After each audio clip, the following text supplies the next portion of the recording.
avec plaisir. Donc aujourd'hui, moi j'avais envie d'aborder le thème de l'enfance avec l'hypnose. Alors l'enfance, pourquoi ce thème? Parce que ça concerne tout le monde. On a tous été un jour un enfant. On a tous un enfant intérieur. Certaines ou certains ont des enfants dans leur entourage avec des problématiques ou des choses qui les concernent de près pour ces enfants. Puis quand on est une mère, forcément l'enfant, ça parle. Aussi quand on est un père, mais quand on est une mère, il y a quand même des choses autour de l'enfance. Et dans mes consultations, j'ai de plus en plus d'enfants, donc je me dis c'est pas un hasard. Et aujourd'hui, ce qui me manque, je trouve, par rapport aux enfants, en tout cas aux enfants que je vois, c'est qu'il n'y a pas souvent de solution, de choses réelles pour les aider. Alors notre enfant intérieur, j'en parlerai aussi, je vais parler un petit peu de tous ces thèmes. Et on a des super outils qui existent, et les mamans ou les personnes ne savent pas qu'on a ces outils-là. Donc voilà, donc ça c'était le thème du jour, je vous redescendrai dedans. Donc moi, vous me connaissez peut-être un petit peu, donc je suis hypnothérapeute, maître praticienne en hypnose ericksonienne. Alors l'hypnose ericksonienne, c'est une hypnose dite douce, où on ne va pas fonctionner comme du mesmer, on ne va pas être à donner des ordres, et dors, et fais ci, et fais ça, parce que ce n'est pas utile dans la thérapie. En thérapie, on est là pour aider, accompagner, on n'est pas là pour faire la cocotte. La cocotte, c'est bientôt Pâques, on n'est pas là pour ça. Vraiment, et je tiens vraiment à le dire parce que moi j'ai des personnes qui viennent me voir et qui ont peur de l'hypnose. Il y a beaucoup de croyances et beaucoup de fausses croyances et c'est dommage parce que ça prive d'un accès qui aide beaucoup, qui est très très efficace et souvent très très rapide. Donc l'hypnose ericksonienne, donc en ericksonien, je suis moi spécialisée en hypnose enfant justement, en accompagnement des femmes enceintes, parce que c'est pareil, les femmes enceintes, elles n'ont pas le droit de prendre grand chose parce qu'elles sont enceintes. Du coup, l'hypnose est aussi un outil qui peut les aider à aller vraiment mieux, voire à accoucher bien, voire très bien. Donc ça, c'est aussi important pour le futur enfant et pour la maman, parce que c'est quand même une période qui est importante dans la vie d'une femme, si elle est bien vécue, moins mal vécue, c'est important. Voilà. Et puis après, en termes d'hypnose, je suis aussi formée en hypnose plus classique, en spécialité poids-tabac, mais ce n'est pas le thème du jour. Quoique, des fois, on a des cas poids-tabac et on arrive sur l'enfant intérieur, la petite enfance de la personne, voire d'autres choses qui font que la personne est aujourd'hui dans une dépendance. Donc il y a souvent des liens et on n'a pas toujours conscience. Et c'est important aussi d'aller travailler ces liens qui, des fois, rendent les personnes addictes à quelque chose. Ça peut être aussi l'alcool, parce que des problématiques d'addiction à l'alcool. Donc ça, c'est mes spécialités. En autre spécialité, j'ai l'hypnose spirituelle. Donc l'hypnose spirituelle, c'est plus ericksonienne, on passe sur un autre plan, on est sur une autre forme de transe, entre guillemets, qui est une transe qui va être beaucoup plus profonde, et on va aller travailler sur des vies antérieures, sur l'entre-deux-vie, si la question se pose. On va vraiment voir sur, alors dans l'extrême cas, sur des vies futures, ça existe aussi. En spirituel. Bon, après, pour l'instant, je ne suis pas allée encore dans ce domaine, mais ça existe. Donc, c'est intéressant de savoir que ça existe. Et puis après, en autre forme d'approche que j'ai eue, donc moi, ça fait 25 ans que je travaille sur l'énergétique Reiki. Je suis maître praticienne en Reiki. Je travaille aussi depuis 25 ans avec les fleurs de Bach. Donc, les fleurs de Bach, depuis toujours, j'ai des petits en fleurs de Bach, parce que justement, c'est quelque chose qu'ils peuvent prendre facilement et qui agit très très vite sur tout le système émotionnel. Donc quand une maman est désespérée avec un petit qui a 2 ans, en 2 ans, on ne va pas donner des cachetons à un petit pour l'assommer, pour qu'il soit plus calme, parce que ça peut être des petits en colère, ça peut être des petits hyperactifs, les maîtresses ne savent plus quoi en faire, les parents ne savent plus quoi en faire. Et dans ces cas-là, c'est intéressant d'avoir quelque chose qui va apaiser tout de suite le système, donc l'enfant. Et puis je travaille souvent sur les parents en même temps, parce que qui dit enfant, dit système familial. Donc souvent je dis à la maman ou au papa, aux personnes qui sont avec moi, et vous, comment vous vivez ça? Et qu'est-ce qu'on peut faire pour vous? Parce que si vous allez mieux, votre enfant ira mieux. Si votre enfant va mieux, vous irez mieux. Donc après, on fait partie d'un système et c'est intéressant de voir tout le système. Et en hypnose, c'est pareil. Quand une maman va m'amener son enfant, des fois, c'est pas l'enfant qui a besoin, ça peut être la maman. Donc c'est mon rôle de dire quel est le besoin de l'enfant et est-ce que c'est votre besoin ou celui de l'enfant. Si c'est le besoin de l'enfant, on va travailler sur l'enfant. Si c'est la demande de l'enfant, on va travailler sur l'enfant. Si c'est la demande du parent, on va peut-être travailler sur le parent. Parce que des fois, on a un enfant qui est un petit peu mouton noir, qu'on va amener là, on va dire bah, faites quelque chose pour mon gosse, je supporte plus, c'est pas possible. Mais la problématique, c'est à nouveau le système familial et on est là pour aider l'ensemble à aller bien. C'est pas que l'enfant, parce que des fois l'enfant va très bien. Ça arrive, donc c'est intéressant d'en tenir compte. Voilà, donc j'utilise pas mal d'outils pour tous ces aspects. Alors, voilà, je me suis un peu présentée. Moi, je voulais savoir si aujourd'hui, par rapport à cette thématique de l'enfance, ce qui vous amenait ici et si vous aviez des questions ou des points que vous souhaitez que j'aborde plus spécifiquement. Je suppose que vous en avez. Alors moi, à la base, j'ai vu que c'était hypnose de régression, le titre. Donc, toi, c'était plutôt l'aspect régression qui t'a parlé. Alors, régression vie antérieure. D'accord. Pareil, vie antérieure. J'ai envie de lire La boîte de Pandore de Bernard Werber. Ouais. Et c'est sur les vies antérieures, sur l'hypnose régressive. De vie antérieure. Ouais. Voilà. Et, oui, bah bon, aussi. Vie antérieure. Donc, c'est pas spécialement aujourd'hui l'enfance qui était. Je peux vous poser une question quand même. Est-ce que l'hypnose peut servir pour la dépression? Dépression grave? Alors, l'hypnose peut être utile pour toute forme de mal-être. La dépression, moi j'ai des personnes qui arrivent en cabinet, ça fait 10, 20 ans des fois, qui sont traitées pour la dépression sous antidépresseurs. Ils vont toujours pas bien. Ils vont toujours pas bien. Donc, quand on travaille comme ça en hypnose ou en fleur de bac ou toutes ces disciplines-là, quelque part, on est sur la thérapie brève. Donc ces personnes qui ont été en dépression, souvent elles ont un parcours thérapeutique avec des psychiatres, des psychologues, utiles bien sûr, mais ça ne va toujours pas. Donc l'intérêt pour moi, pour la personne, c'est que sur une séance, enfin une séance, 2, 3 séances, on est dans le bref, c'est d'aller trouver, pas forcément la cause, parce que la cause souvent elles la savent. Le psychologue leur a dit, ou le psychiatre a dit, bah, vous êtes en dépression parce qu'à tel âge, vous avez vécu telle chose. Ah, ok, mais j'en fais quoi maintenant? Donc l'intérêt de la thérapie brève, c'est dire, et c'était un petit peu le sens de mon intervention aujourd'hui, c'est dire en thérapie brève, on va aller, effectivement, il y a une information qu'à un moment donné, il y a eu une problématique qui a peut-être engendré la dépression, c'est peut-être lié justement à l'enfance, à un parent, à un accident, à un trauma, etc. On va aller travailler sur ce point-là, mais sans forcément que la personne revive ce trauma. Parce que des fois, il y a des gens qui disent, voilà, moi, hypnose, je veux pas. Alors, cette semaine, j'ai une personne qui me dit, moi, j'ai vu, il y a quelque temps, une énergéticienne, merci, et ça m'a mis par terre. Ça m'a mis par terre pendant 3 mois, parce qu'elle a ouvert la boîte de Pandore, et je fais que pleurer depuis. Avant, j'allais bien. Alors, c'est certainement une croyance qu'elle allait bien. Mais en tout cas, ce n'était pas son souhait qu'on lui ouvre sa boîte de Pandore. Et l'hypnose, on a souvent l'impression, y compris en régression, qu'on va aller sur une boîte de Pandore et derrière, comment je vais gérer ça? Est-ce que je suis prêt à le gérer et comment je vais le gérer? Et en fait, on se rend compte que notre rôle à nous, c'est pas d'ouvrir une boîte de Pandore et que la personne, allez, maintenant tu rentres chez toi, je t'ai ouvert ta boîte, tu sais, tu as encore plus d'informations que ce que tu avais avant. Juste ou pas juste, je reviendrai peut-être dessus, et ces informations, comment je vais les gérer? Nous, c'est pas ça. Et encore plus quand on va travailler justement avec un enfant qui a vécu un trauma important, il y en a plein, que ce soit d'ordre accident, d'ordre deuil, d'ordre un trauma qui est passé inaperçu, un déménagement, et puis des choses plus graves, style inceste ou des choses comme ça.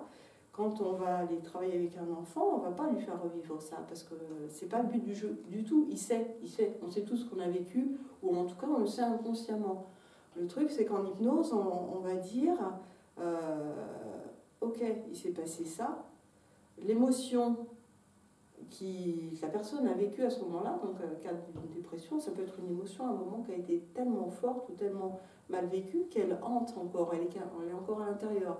Ça peut être une tristesse, ça peut être un deuil non résolu, ça peut être plein de choses. Nous, on va travailler sur cette émotion de départ. Et sur cette émotion de départ, on va quelque part aller débrancher l'émotion. C'est-à-dire que l'événement, on ne va pas le changer parce qu'il a eu lieu. Donc ça serait une erreur de dire, bah non, moi je change l'histoire, je la réécris. C'était le sens de l'intervention. Mon histoire, elle a été mal vécue à ce moment-là et ça m'empêche d'avancer, ça m'empêche de vivre correctement. Je pleure, je ne suis pas bien et là j'ai mon nœud.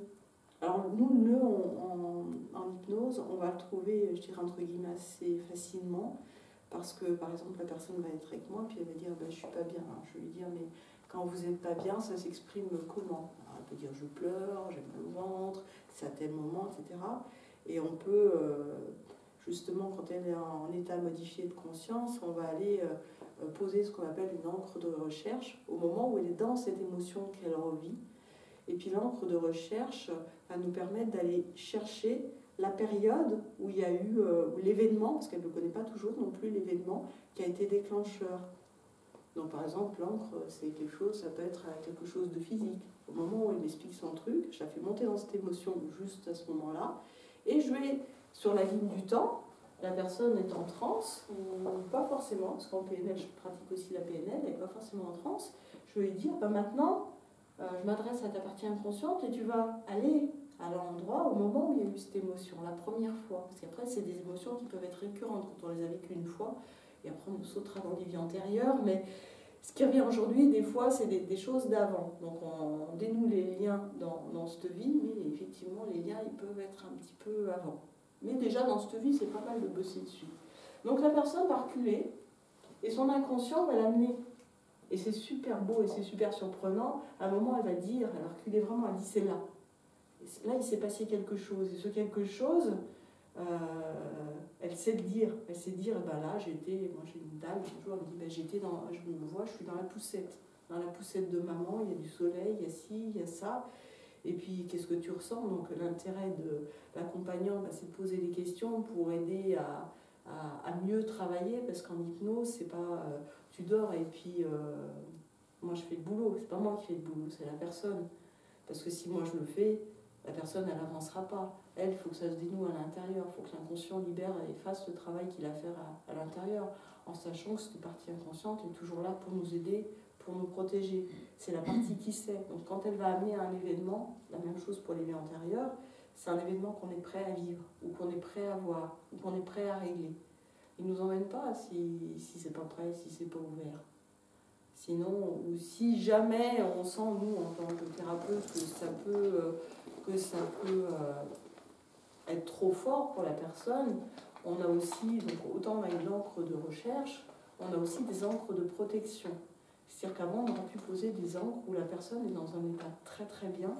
Et si on sent que l'état commence à être trop difficile à vivre, y compris pour les vies antérieures, on va poser une encre de protection qui fait que on débranche quelque chose, on rebranche quelque chose. Et là, ça se passe au niveau neurologique.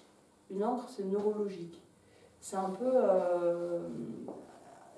un exemple d'encre très fort qui va parler à tout le monde, c'est la Madeleine de Proust. La Madeleine de Proust, vous en avez tous entendu parler.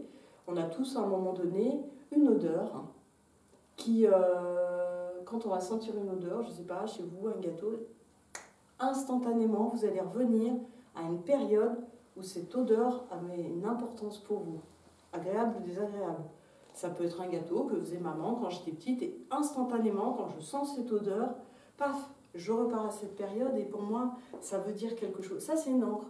C'est-à-dire que le moment où on a vécu ça, il y a une encre qui s'est posée sur nous, c'est-à-dire qu'on a ancré ce moment par l'odeur.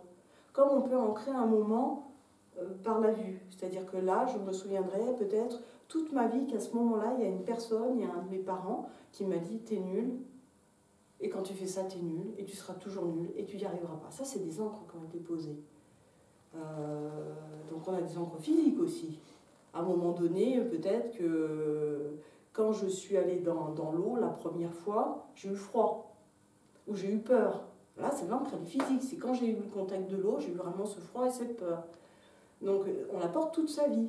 Et après, à chaque fois qu'on va dans l'eau, on dit « voilà, moi j'aime pas l'eau » ou « je suis pas bien dans l'eau ». Parce qu'il y a une encre qui a été posée, sans qu'on le sache, à un moment de notre vie. Et là, le thérapeute, ok, tu as une phobie ou tu as une peur de l'eau, qu'est-ce qui se passe? Et on remonte, et là, il va voir qu'effectivement, peut-être à un moment de sa vie, il a eu ce froid dans l'eau. Alors qu'est-ce qu'on fait? On ne va pas le laisser dans l'eau, on n'est pas sadique, on le fait sortir de cet événement, et on le fait ce qu'on appelle en thérapie se dissocier de l'événement, c'est-à-dire qu'il n'est plus physiquement dans l'événement, il se voit dans l'événement, et ça change tout, parce que quand on se voit, il n'y a plus l'émotion. Ok, alors tu te vois et qu'est-ce qui se passe? Ton parent il est où? Est-ce que tu as été jeté dans l'eau? Est-ce que tu es seul? Est-ce que tu es avec d'autres personnes? Est-ce que tu as des frères et sœurs? Qu'est-ce que tu entends? Qu'est-ce qui se passe dans cette scène-là? Et l'inconscient ramène les informations, même si on n'en a plus conscience quand on est adulte, il va ramener ces informations de l'enfance. Et quand ces informations arrivent, là il y a plein de techniques, justement puisqu'on est en transe, et que c'est l'inconscient qui va aider à régler ça. Tu aurais besoin de quoi à ce moment-là? Par exemple, un petit enfant qui a eu un traumatisme parce que ses parents se battaient, ou parce que ses parents criaient, je ne sais pas, ça arrive dans les familles et ça a pu traumatiser. Ou oui, je me revois en haut de l'escalier, mes deux parents étaient en train de s'engueuler. Et ça m'a traumatisé. Tu aurais besoin de quoi? Donc chaque fois, on va sur le besoin de la personne. Et la personne, des fois, peut prendre une voix de petit enfant. Ou être comme ça. Et comme s'il était planqué à un endroit pour ne pas subir le truc. Alors l'enfant peut dire, ou l'inconscient va ramener l'information de qu'est-ce qui aurait pu l'aider à ce moment-là, qui lui a fait défaut et qui fait que toute sa vie, il trimballe ce blocage-là ou ce trauma-là. Donc l'enfant va dire, eh bien moi j'aurais eu besoin de peut-être ma grande sœur. J'ai vu cette semaine une personne qui à ce moment-là, j'aurais besoin. Alors cette personne, c'était sa mère qui avait fait une tentative de suicide. Elle était jeune, elle apprend ça, elle découvre ça, et elle avait une grande sœur qui n'était pas là au moment où elle a découvert sa mère. Donc sa mère a survécu, heureusement, mais il reste un énorme trauma, et cette personne, elle vient aujourd'hui me voir pour un problème de poids. Et voilà, parce qu'à un moment donné, elle a eu peur de perdre sa mère, et qu'elle a compensé d'une certaine façon, il y a eu ce traumatisme à un moment, et elle me dit, j'aurais besoin de ma sœur. Ok, ta sœur, qu'est-ce qu'elle peut faire pour toi à ce moment-là? Eh bien, elle peut faire ça, ça, ça. Je dis, bah alors, vas-y, ta sœur est avec toi. Donc peut-être, la première chose, tu vois ta sœur qui arrive, ou qui est là. Et la sœur vient, elle prend la petite dans les bras, elle la réconforte, et elle gère ce qu'il y a à gérer, que la petite ne peut pas gérer face à une maman qui est en train de mourir, en fait, quand même. Et là, au niveau de... Et puis après, on fait tout un travail là-dessus, jusqu'à faire re-rentrer la personne dans la scène. Une fois que cette scène-là a été modifiée, qu'il y a la sœur, et du coup, l'émotion première change.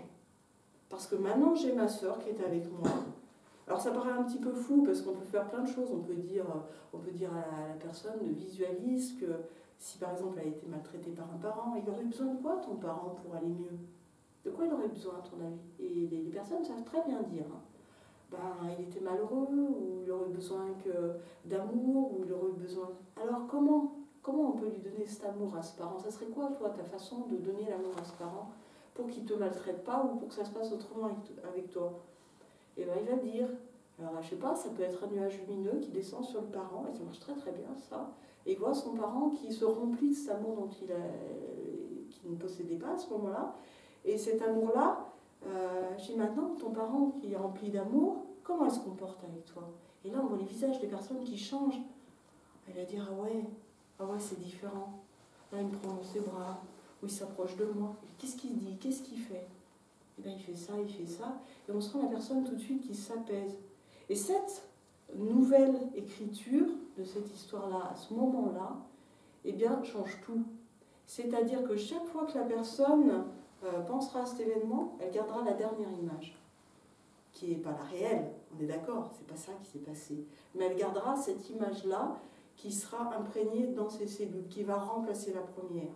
Parce qu'on sait très bien, et c'est démontré de plus en plus, que le cerveau est plastique, qu'il est malléable, qu'il peut changer, qui peut tronquer des informations, c'est-à-dire que moi je peux aussi avoir ressenti quelque chose à un moment donné qui était ma vérité, mais qui n'était peut-être pas la vérité des autres membres de la famille. Et en fait, c'est l'imaginaire qui prend le dessus. Entre la volonté et l'imaginaire, c'est l'imaginaire qui est le plus puissant. C'est-à-dire que intellectuellement, consciemment, je peux me dire, ouais, voilà, il faut que j'oublie cet événement, c'est mon passé, c'est une casserole, je ferme la porte à double tour, je m'en occupe plus. Et puis au fond, dans l'inconscient, il y a plein de choses qui se passent. Alors tout ce que je dis, c'est valable pour les vies antérieures. Tout dans l'inconscient, non, c'est toujours là, c'est toujours présent. Et puis du coup, je vais peut-être somatiser, et puis du coup, j'aurai peut-être des blocages, et puis parce qu'on a fermé une porte sur quelque chose qui fait mal. Et effectivement, on n'a pas la capacité d'aller voir, parce que je comprends bien cette boîte de Pandore. Mais on peut, nous, aider les personnes à y aller en douceur. Et ça, c'est vraiment, si je dois faire passer un message aujourd'hui, on y va en douceur. Donc quelqu'un qui a une dépression, pour revenir à votre question, on peut retourner au moment clé, parce que la personne va savoir y aller vraiment. Et c'est magique, c'est puissant. Hein. C'est puissant de voir les personnes qui disent des choses qu'elles avaient oubliées. Une fois, il y a une autre qui est venue pour de la minceur, et puis elle me dit, ah bah oui, ben là, j'avais complètement oublié ça, je me vois avec ma sœur à ce moment-là. Et puis du coup, cette personne, à ce moment-là, avait nourri une grosse culpabilité vis-à-vis de sa sœur. Mais elle ne savait pas, et cette culpabilité, elle l'avait toujours. Cette personne aujourd'hui, elle a peut-être 45 ans, 50 ans, je ne sais plus. Depuis, elle a cette culpabilité. Donc elle gère d'autres façons, peut-être en mangeant ou en s'occupant excessivement de ses 4 enfants, de son mari. Donc tout est tronqué parce qu'à un moment donné, il y a eu cette culpabilité initiale. Et le corps sait, la mémoire sait. Donc on pose l'encre, on y retourne. Donc ça, c'est une méthode, il y a d'autres méthodes bien évidemment. Mais c'est une méthode de régression de poser des encres. C'est une première méthode qui est très efficace parce qu'elle est physique.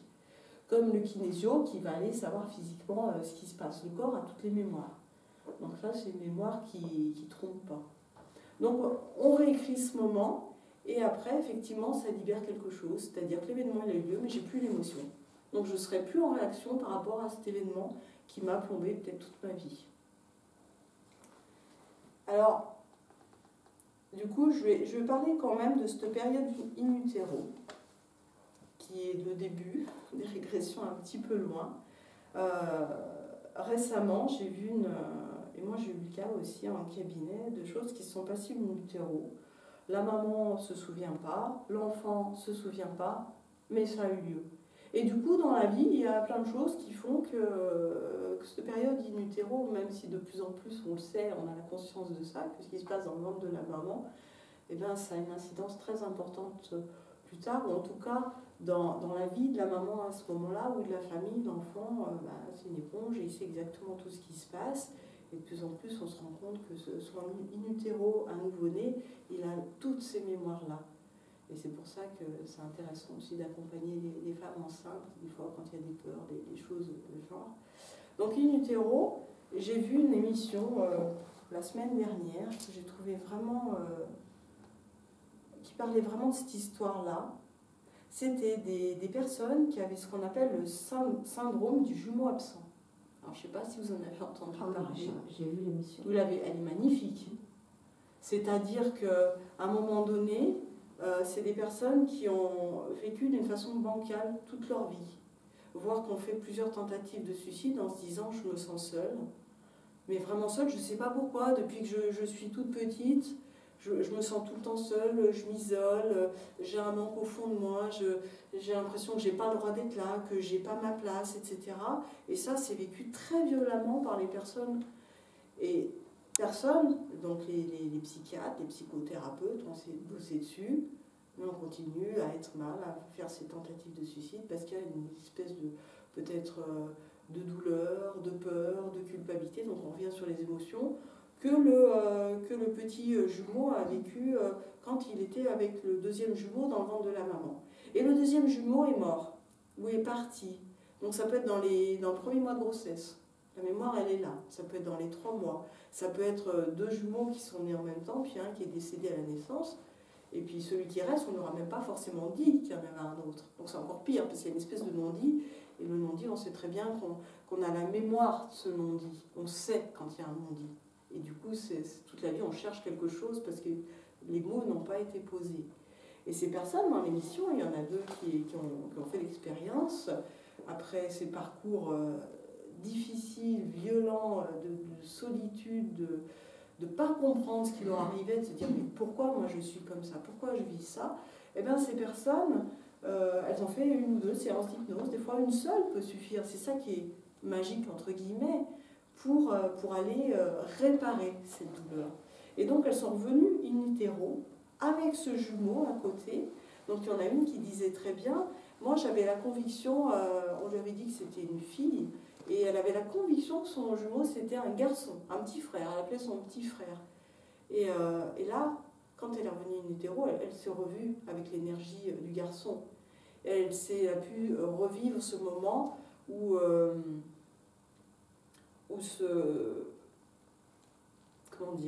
où elle a refait connaissance avec lui, où elle a compris que c'était, alors, je ne sais pas comment l'expliquer, mais que c'était juste peut-être comme ça, où elle a pu dialoguer peut-être avec lui, peut-être dire au revoir à ce jumeau, ou dire ce jumeau il sera toujours quelque part avec moi, mais je sais ce qui s'est passé. Et à un moment-là, je comble ce vide parce que je me remets au moment où on était deux. Ok, ça va être dur de le quitter, mais au moins je sais et je revis ce moment. Donc on revient sur un ancrage quelque part positif, c'est-à-dire que du coup, et je pardonne ou je me pardonne, et si moi j'ai vécu et pas lui, il va me dire, mon jumeau, que c'était juste comme ça. Donc du coup, j'éteins toute forme de culpabilité. C'était juste comme ça. Je n'ai pas pris sa place. Il y en a qui disent, comme dans les accidents, les attentats, moi j'ai survécu et pas l'autre. C'est pas juste. Donc toute ma vie, je vais la saboter. Peut-être, hein, certains auront cette réaction, parce que j'avais pas le droit de survivre. Donc je vais tout faire pour... Et puis il y en a d'autres qui vont faire l'inverse. Moi j'ai survécu, donc je vais en faire XXL parce que j'ai survécu. Et du coup, il faut que je fasse ce que les autres n'ont pas pu faire puisqu'ils sont morts. Donc en hypnose, on sait très bien aller sur ces périodes. Et c'est des très beaux moments de réconciliation avec son enfant intérieur, avec soi-même. C'est des moments où on efface cette mémoire avec l'émotion douloureuse associée. À la place, on va mettre une émotion de réconciliation, de douceur, de joie, de paix. Et dans ce reportage, la personne qui avait été, entre guillemets, la plus atteinte par ce phénomène-là, du jour où elle a fait cette régression in utero, sa vie a recommencé ou a commencé tout court parce que ça s'est apaisé à l'intérieur. En principe, on leur avait caché tout le temps. Souvent on cache parce que le parent ne savait pas l'incidence sur l'enfant. Donc, il n'y a pas très longtemps qu'ils ont découvert. Il n'y a pas très longtemps. Et c'est pour ça que la science avance et on comprend et on sait que quelque chose qui a été vécu à un moment donné, ça a un impact plus tard. Et on a beau dire, bon oui, il était bébé, il ne s'en souvient pas, c'est pas grave. Il s'est passé ça, elle avait 2 mois, c'est pas grave, on s'en fout. Ou elle venait de naître, elle ne sait pas ce qui s'est passé. Eh bien si, elle sait. Elle sait. Et du coup, on va aussi souvent avoir des personnes derrière en pathologie, en manque de confiance, en problème d'estime de soi-même. C'est-à-dire que moi, toute petite, j'avais pas de place à ce moment-là, et du coup, mes parents s'occupaient des frères et sœurs, et puis j'ai pris l'habitude de me faire petite. Et puis dans toute ma vie, je vais me faire petite, parce qu'à un moment donné, il y a quelque chose qui s'est passé dans l'enfance et personne n'y a fait attention, parce qu'une maman qui a plusieurs enfants, elle fait ce qu'elle peut. On n'est pas là pour culpabiliser les mamans, elle fait exactement ce qu'elle peut au moment où elle le fait, parce qu'elle a aussi sa vie et c'est pas simple. Mais du coup, il y a des traces. Et ces traces, on les retrouve plus tard dans plein de pathologies, dans plein de blocages, et des fois d'une façon assez simple, qui paraît des fois trop simple presque, mais des fois c'est le simple souvent qui marche le mieux. On répare cette histoire-là. Donc, quelle que soit la problématique. Quand on a un petit enfant qui arrive en cabinet, alors on a des enfants qui peuvent être, donc je disais, qui ont pu avoir des traumatismes, ou un enfant hyperactif. Un enfant hyperactif, oui, je ne sais plus quoi faire de ce gosse, la maman n'en peut plus, elle a des cernes jusque-là, elle peut en arriver à la violence aussi, hein, parce qu'il y en a qui me disent, on a vu aussi une émission cette semaine là-dessus, où on a 10% des parents qui sont en burn aujourd'hui avec leurs enfants parce qu'ils n'arrivent plus à les gérer, parce qu'ils gèrent trop de choses, etc. Et des moments, il suffit de désamorcer les bombes. Et quand on les désamorce à temps, ces bombes, c'est tout le système familial qui va être réparé ou en tout cas aidé à un moment donné. Et des fois, c'est des actes simples. Ouais. Et même s'il n'y a pas des grosses pathologies pour l'enfant, je veux dire, voilà, mon fils, il a pas beaucoup, il a un manque de confiance en lui. Enfin, j'aimerais bien j'essaye les affirmations positives, les vœux de pleine lune, tout ça. Et j'aimerais qu'il ait plus confiance en lui. Ouais. Et il y a des... Ouais. Et non, il toujours, il sous-estime toujours. Alors c'est combien de la fratrie Le premier. Le premier. Parce qu'aussi, je vais vous dire un truc. On reviendra en régression, hein. Je n'oublie pas la question. C'est pour l'aider. Enfin, il y a plein de choses pour les aider dès leur enfance, parce que nous, on n'a pas eu... C'est vital. Moi personnellement, si j'avais eu certains ça, outils dans mon enfance, après on démarre. Ça change la vie. Ça change la vie du parent, ça change la vie de l'enfant. Parce qu'à un moment donné, il va avoir l'outil qui vraiment l'aide. Alors en consultation enfance, ce qui est important de savoir, c'est pas du tout l'hypnose d'adulte. L'hypnose d'adulte, on a un certain temps, alors tout dépend, hein, parce que des fois, moi, je vais travailler debout sur une ligne de vie, des fois, on va travailler allongé, des fois, on va travailler assis, des fois, voilà. Quand on a un enfant en consultation, l'enfant, il faut savoir qu'il est tout le temps en transe, quasiment. C'est-à-dire que nous, on est en état modifié de conscience toutes les heures et demie, c'est naturel, ça fait partie de la vie, c'est pas le truc... Et cet état modifié de conscience, c'est par exemple quand je regarde un film et puis que je suis super dans mon film, on va me parler à côté et puis je ne veux pas entendre ce qu'on me dit. Enfin, j'entends mais j'écoute pas. Là, je suis déjà en transe. Hein. Quand je prends ma voiture et puis que je pars de Bourgoin et que je vais à Saint-Victor, j'arrive à Saint-Victor, je dis j'ai rien vu. Là, j'étais en transe. C'est-à-dire qu'il y a une partie de moi qui pensait à plein de choses, parce qu'on est très fort pour activer ce conscient et penser à plein de choses. Puis l'inconscient, lui, il sait. Hein. Il sait la route, il sait qu'à un moment, il faudra s'arrêter, il sait. Donc là, on est déjà dans cet état dissocié qui fait qu'on fait plein de choses automatiquement. L'inconscient, il fait qu'on respire, il fait qu'on digère, et puis je ne pense pas, je digère là maintenant, et peut-être que je suis en train de digérer, il sait le faire. Donc c'est quelque chose d'hyper naturel. Un petit, quand il est à l'école, et puis il est comme ça toute la journée en train de regarder les oiseaux par la fenêtre, il y en a plein, c'est normal. Donc rassurons-nous, c'est pas normal. Ils sont dans cet état de transe. Il y a des parents qui disent mon gamin, il est toute la journée dans la lune. Ah, un petit peu beaucoup peut-être, mais il en a besoin. Parce que moi. Ouais. La prof, elle est arrivée à tirer les rideaux. Oui, bon, parce qu'elle a vu de la fenêtre. J'étais constamment. Voilà. Et il n'y a pas de problème, cet enfant. Il est en train de se ressourcer. Moi, je me souviens, gosse, quand j'avais des dissertations, des devoirs à faire, au bout d'une heure, je m'arrêtais et puis je regardais tout le monde. Je me disais, je suis pas normale, pourquoi je les regarde tous? J'avais besoin de cette pause. Et puis je me mettais à regarder dehors, à penser à autre chose. Et après, s'être ressourcé comme ça, on revient et on repart. On a besoin. Donc ça, c'est vital, c'est normal, c'est naturel. Donc un petit, il est encore plus souvent que nous dans cet état. Voire tout le temps. Quand un petit joue, il est en transe. Donc, pour revenir à notre séance avec un enfant, en hypnose, l'enfant, on va jouer avec lui. On va rentrer dans son univers. Et c'est par le jeu on ne va pas lui faire une séance, tu t'allonges. Moi, je vois mal un gamin allongé, à part certains enfants. Enfin, il y a toujours des exceptions, parce qu'un gamin, il peut avoir 4 ans. Vous faites allonger, alors maintenant, il se passe ci, il se passe ça, il va me regarder, il va secouer la jambe, il va me dire, elle m'embête, quoi. Moi, je ne suis pas là pour ça. Et puis déjà, j'ai peut-être pas tout à fait très envie de venir, mais c'est important que l'enfant ait envie de venir.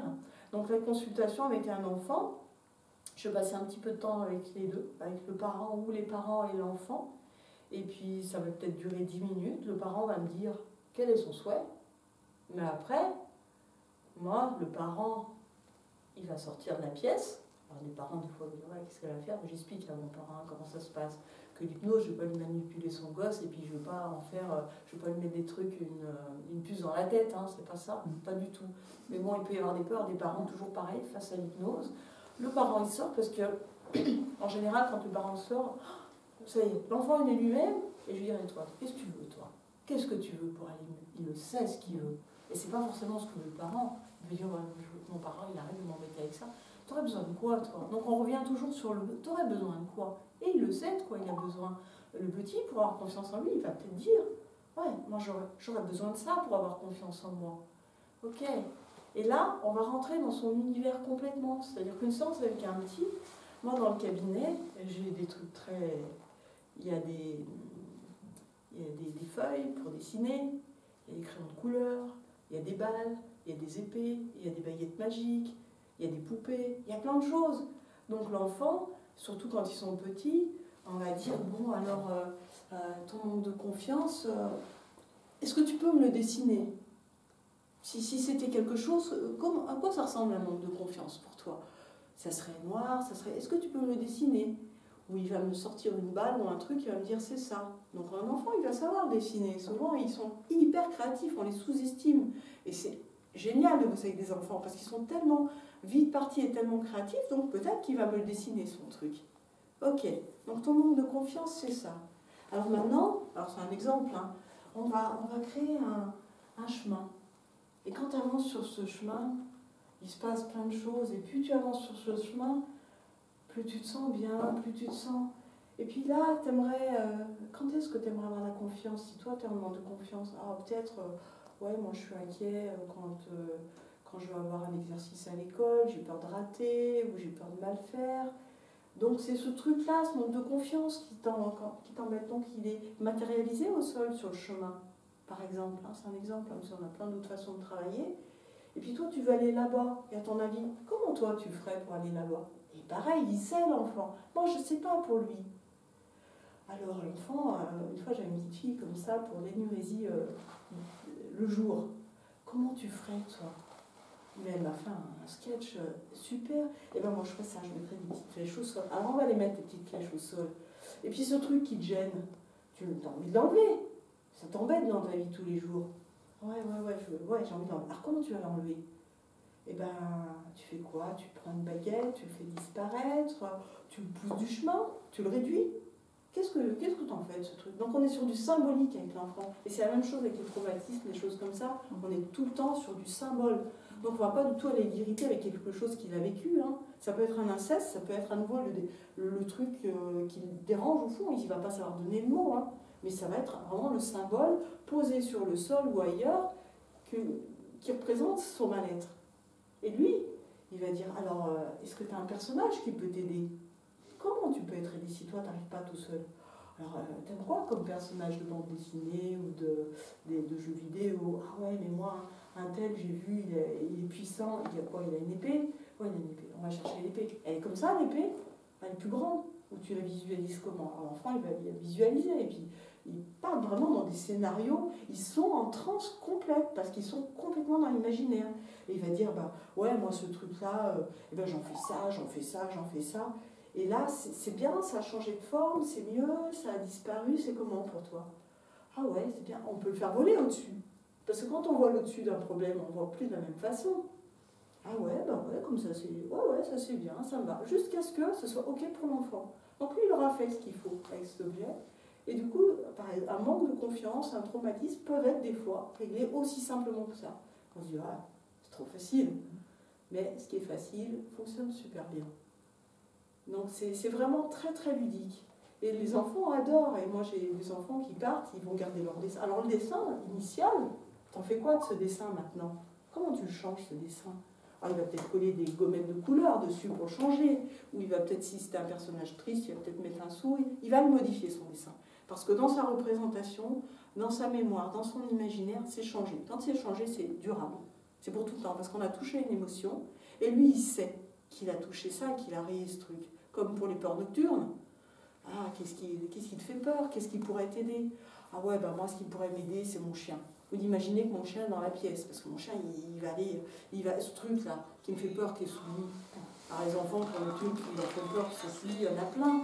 Et ben mon chien, il va le faire partir. Ou j'aurai une arme magique. Donc nous, on les met dans des positions, on leur redonne le pouvoir. On leur redonne le contrôle. Et c'est eux qui décident. Parce qu'un enfant, ça fonctionne s'il a décidé, s'il a le contrôle et s'il est OK.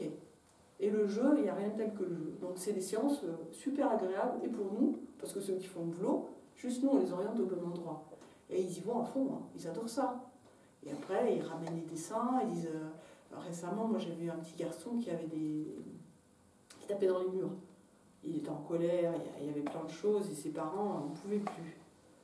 Alors j'avais un petit message à faire passer aux parents. J'ai fait passer mon message aux parents, parce que des fois il y a des petits messages à faire passer aux parents, avant, après, voilà. Et puis ce garçon, on a travaillé qu'en symbolique. Et depuis, il n'a plus tapé dans les murs. Et il a fallu une séance. Alors c'est pas toujours le cas, hein. Des fois il faut plusieurs séances, il y a plusieurs choses à travailler, mais c'est très très puissant. Et après, quand je finis juste ma séance, après je vous écoute. Après, quand la séance avec l'enfant est finie, donc ça peut durer 10 minutes, parce qu'un enfant, il ne faut pas que ce soit long. Il s'ennuie. Il faut que ça change, il faut que ça bouge. On peut courir, on peut sauter, on peut s'asseoir par terre, se rouler par terre, se coucher. Eux, ils sont dans le jeu. Donc il faut que le thérapeute soit dans le jeu, parce que sinon, on ne prend pas d'enfant au cabinet, puis on donne ça à d'autres personnes. Mais c'est beau, c'est puissant, et ça fonctionne super bien. Donc des petits, si on peut les dégager de ce truc qui va les polluer toute leur vie assez tôt, c'est super bien. Après, je récupère le ou les parents, je leur dis ou pas ce qui s'est passé, selon, parce que l'enfant, on a aussi une alliance avec lui, et s'il ne veut pas qu'il y ait certaines choses, parce qu'il peut aussi me dire des choses concernant les parents, ou je ferai passer le message autrement, mais on ne va pas aller le trahir, parce que on va tomber sur une blessure de trahison. L'autre, je lui fais confiance, elle m'a trahi. Donc attention aux blessures de l'enfance. Mais s'il est OK pour que j'en parle aux parents, eux ils s'en parlent des fois tout seuls, ben, j'ai fait ci, j'ai fait ça, etc. J'ai sauté, l'autre fois de maman me racontait, ah ben ma fille elle m'en parle toujours des petites flèches au sol. Ça l'a marqué, mais marqué d'une façon positive. C'est maintenant, elle reprend le pouvoir, alors qu'elle était vue comme une pestiférée à 9 ans, elle faisait encore pipi la journée dans sa culotte, à l'école, machin, elle a vu tous les psys du monde, tous les machins, mais n'empêche que concrètement, puis la maman me dit, oh, ma fille elle le vit bien. Ben non. La fille, elle me dit qu'elle ne vit pas bien du tout. Alors que la maman, voilà, donc des fois, il y a une distorsion entre les perçus des uns et des autres. Donc c'est pour ça qu'il est important d'avoir l'enfant tout seul, parce que lui, il va dire. S'il est en confiance, s'il est dans le jeu, donc des fois, il y a une alliance quand même à créer. Des fois, ce sera sur la deuxième séance, où ce sera encore plus facile. La première, des fois, il peut être un petit peu en réticence. Donc après, quand je récupère le parent, ben, on fait éventuellement un point, et voilà, c'est ça ou pas ça. Bon, en tout cas, on a bien bossé tous les deux, et ça va aller, ou peut-être qu'il faudrait une autre séance, il y aura un autre truc à gratter, à travailler, mais sans gratter, sans aller dans le noir, quoi, sans aller abîmer plus l'enfant, ou lui faire vivre des trucs qu'il n'a pas envie de vivre. Voilà. Donc maintenant, je t'écoute. Par exemple, on part sur un sujet. Vous pouvez, on vous amène l'enfant et voir ce qui, sans rien vous dire, ce qui le dérange, ce qui l'empêche d'avancer, ce qui le bloque, tout ça. Alors, le parent va m'avoir dit des choses. Donc, le parent, il a quand même des informations, il peut me dire quelque chose. Et puis moi, je vais peut-être avoir à un moment donné, me dire, ouais, on est peut-être sur ce truc-là. Mais l'enfant, il va confirmer derrière. Et même si l'enfant ne sait pas, et si le parent ne sait pas, quand on est dans le symbolique, ça se règle. Vous voyez ce que je veux dire? Le symbole du truc qui le dérange par terre, il se peut qu'aucun des deux sache ce qui se passe. Et le symbole, c'est le truc là qui fait mal. C'est le truc qui fait qu'il a peut-être plus envie d'aller à l'école. C'est peut-être le truc qui fait qu'il a mal au ventre tous les matins. Mais personne ne sait ce que c'est. Et bien lui, il va peut-être se le régler tout seul parce que ça va travailler pour le coup au niveau inconscient. Et l'inconscient est tellement puissant, est tellement juste et tellement protecteur qu'il fera exactement ce qui est bon pour l'enfant à ce moment-là. Sauf, parce qu'il y a quand même des saufs, des fois il y a une intention positive derrière. C'est-à-dire que notre inconscient, qui est toujours là pour nous protéger, des fois il met quelque chose de positif. C'est-à-dire qu'il y a peut-être une partie de l'inconscient qui n'a pas du tout envie que ça change. Et c'est juste. Et là, c'est respectable. C'est-à-dire qu'à ce moment-là, peut-être que c'est juste dans le système familial que ça reste comme ça. Ça peut arriver. Alors l'enfant, il sera peut-être mieux, on va travailler sur des choses, mais il y a certaines choses qui peuvent être justes parce que peut-être qu'à un moment donné, cet enfant n'a trouvé que ça pour exister dans sa famille. Donc il y aura peut-être un petit travail à faire avec les parents. Le cas du gamin qui tapait dans les murs, moi j'ai briefé les parents quand même. Parce que cet enfant, quand je me suis retrouvée seule avec lui, il me dit « mes parents, ils m'aiment pas ». Mais vraiment, ils m'aiment pas. Je dis « ah bon, qu'est-ce qui te fait dire ça? Qu'est-ce qui se passe ?» Il y avait un autre frère, il m'aime pas. Ah bon? Mais il avait vraiment cette conviction profonde de ne pas être aimé de ses parents. Donc, du coup, une colère magistrale, et il s'exprimait comme il pouvait. Donc là, par contre, je l'ai dit aux parents. Il y a des cas où c'est quand même vital pour le gamin. J'ai dit aux parents, lui, il a ce sentiment. Qu'est-ce qu'on peut faire pour qu'il n'ait plus ce sentiment? Est-ce qu'il n'y a pas des mots à poser? Est-ce qu'il n'y a pas des gestes à poser? Alors la maman me dit, moi, je ne suis pas du tout tactile. Ah, mais c'est un gamin qui a besoin de tactile. Comment on fait? Donc là, on vient sur les filtres et sur les sens. Et ça, c'est très très bien expliqué dans ce bouquin-là, Hypnose douce pour vos enfants. Il est super ce bouquin. Parce qu'un enfant, s'il a besoin, comme une femme par exemple, ou même dans un couple, on va retrouver ça, s'il a besoin qu'on le prenne dans les bras pour se sentir aimé et que la maman ne le fait jamais parce qu'elle, c'est pas son canal, elle, c'est son canal prioritaire, ça peut être la vue. Donc elle n'a pas ce besoin physique. Mais si le gamin a ce besoin physique et que personne lui donne pour lui, l'amour, ça va être de me prendre dans les bras, c'est ça. Et si personne fait ça pour lui, on n'aime pas. Alors que la maman, du coup, j'ai expliqué ça à la maman. Et après, la fois d'après, elle m'a dit effectivement, j'ai travaillé sur moi, j'ai fait des efforts, je le prends dans les bras. Et du coup, le gamin, ouais, si, c'est bon, elle m'aime. Il y a peut-être des mots à poser, parce que lui, il sera peut-être auditif, le gamin. Il n'est peut-être pas du tout sur les sens. Donc c'est intéressant sur un enfant, sur son enfant, ou même sur soi, de savoir sur quel canal on fonctionne. Est-ce que moi, je fonctionne sur la vue? Est-ce que moi, j'ai besoin qu'on me prenne dans les bras pour être bien? Mon mari n'est pas du tout comme ça, ou l'inverse. Du coup, des fois, il y a des couples, c'est compliqué, parce qu'on n'est pas sur le même canal. Il y en a un qui a besoin physique, l'autre qui a besoin d'entendre des choses, d'entendre des mots. C'est assez féminin quand même, mais bon. Et l'homme, il sera peut-être plus sur le kiné. Si je te prends la main, c'est que je t'aime. Ou voilà. Et la femme, non, mais il faut que tu me le dises, parce que j'ai besoin d'entendre ce mot résonner à mon oreille. Ou un enfant peut avoir besoin de musique pour l'apaiser. Un autre peut avoir besoin de faire du sport. Donc c'est intéressant sur nos petits et sur nous de savoir sur quel canal on fonctionne. Alors après, on peut développer d'autres canaux. Hein. On peut être multisensoriel. Mais si on n'a pas détecté que sur nos deux enfants, tiens, lui ça marche bien avec lui ça marche pas. Bah ouais, parce que lui il est sur le même canal que moi. Celui-là il est sur un autre. Donc son canal n'est jamais satisfait. Du coup, il peut avoir une sensation de ne pas être aimé. Ou de ne pas être à sa place.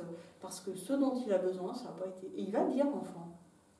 Il va dire clairement, moi j'aurais besoin de ça, que ma maman me fasse des câlins, qu'elle me fasse des bisous, ou je vais lui faire dire. Enfin, au moment où je vais lui poser des petites questions qui font, où ça se voit le canal prioritaire chez une personne. Quand elle parle, on voit nous au niveau des yeux, donc là on est dans le registre du neuro et de la PNL, on voit dans les yeux où va se porter le regard, et en fonction de l'endroit où va se porter le regard de la personne, on saura si c'est une image, si c'est du physique ou si c'est de l'auditif. Et ça, tous. Quand je pose une question à une personne, je vois sur quel canal elle va aller chercher son information. Si c'est un vécu sur l'image, donc là elle va aller chercher à un certain endroit.